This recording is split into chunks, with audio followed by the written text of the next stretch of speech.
And now we will have Elizabeth Biemeyer, who will be doing an educational presentation titled Pop Art. Liz was selected to represent Sac County at the Iowa State Fair. Mickey Mouse, a Coca-Cola bottle, and Marilyn Monroe all have something in common.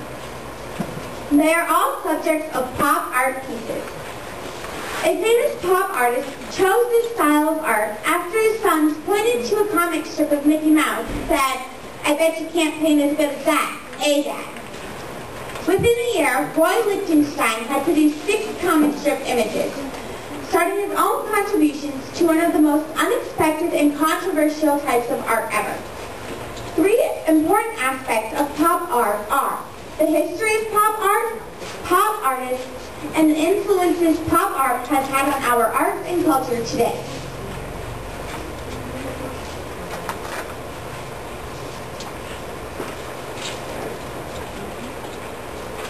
Before the pop art movement, artists were expected to portray beautiful objects, and art had subjects of myths and biblical stories.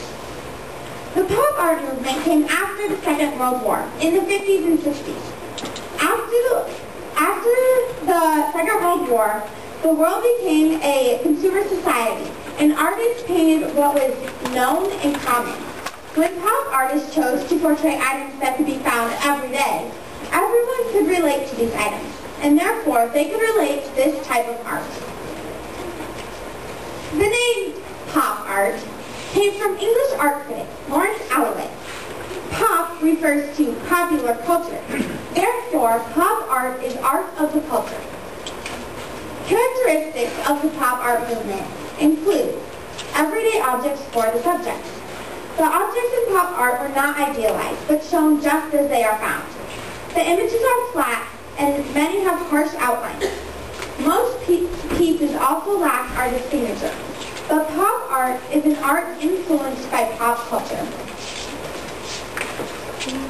Mass production of art pieces became highly used during the pop art movement. Silkscreen was a commonly used method of mass producing art, which involved pure colors lacking lights and shadows. When art is mass produced, it is less expensive. When art is less expensive, it is more available to everyone. Since pop art was art everyone could understand and was made for that reason, it was important that it could be available to everyone. Mass production of art made it possible for everyone to have access to it.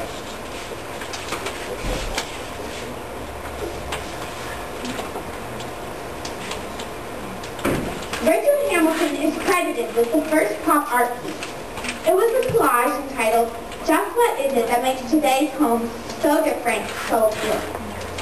Richard Hamilton was a British pop artist who created this piece in the late 1950s. This collage, which I've chosen not to show today, shows a stereotyped 1950s couple in their up-to-date living room, surrounded by items of a consumer society. Roy Lichtenstein's major contribution to the pop art movement was in his comic-like paintings. Although pop art does not usually contain artist signature, there is much seen in Lichtenstein's work. His signature style was Ben-Day dots, his characteristic lettering, and quotation bubbles. Ben-Day dots are small dots of color, used in comic strips overlap to create colors and shading. Lichtenstein exaggerated these in his work. His inspiration came from popular comic strips of the time. He stuck to paint on canvas by using intense pure colors in his pictures.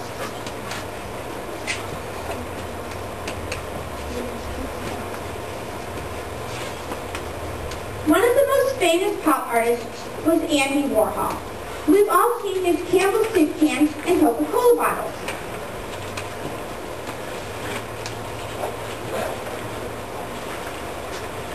His artwork became an icon of America. Warhol was both the definition of pop art and a rule breaker. His Campbell soup cans were a very mundane subject with realistic colors and flat images. Warhol's silkscreens, however,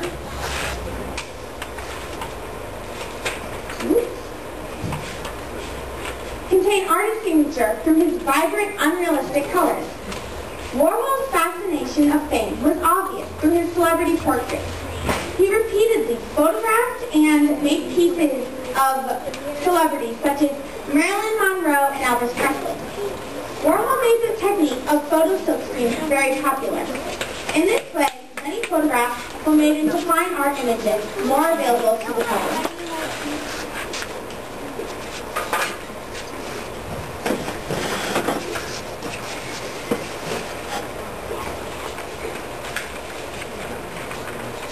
Pop art has definitely changed the art world.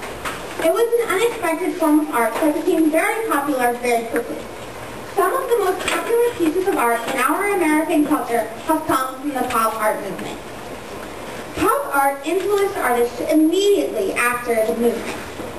The art movement of superrealism came after pop art and had the same subjects of commonplace items. After pop art, artists were no longer expected to portray only the beautiful, but they could show images just as they really are found. Pop art has largely influenced the art of today, and not just in subject, but in colors and techniques in the style of pop art. During the pop art movement, it was a fine art form. We now see its influences most in commercial art. Commercial art is now treated with greater respect. Techniques created during the pop art movement are still used today. Photo silkscreen is the major technique that was started in the pop art movement that is still used today. Photos are being made into silkscreen prints like Andy Warhol did. They are on everything from posters to t-shirts. Pop art has changed as our pop culture has changed, but influences of the pop culture still are found in pop art.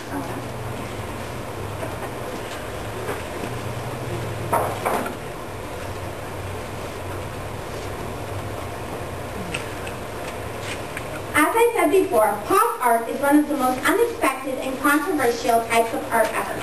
No one expected a type of art like this to become so popular or influential. However, I, as an artist, am glad it did. The history, the artists, and the impact it's had on art today has helped make our culture what it is today. I hope you know now more about pop art, because as Andy Warhol once said, once you've got pop, you can never see a sign the same way. And once you've got pop, you can never see America the same way. Are there any questions? Then this concludes my presentation. Thank you.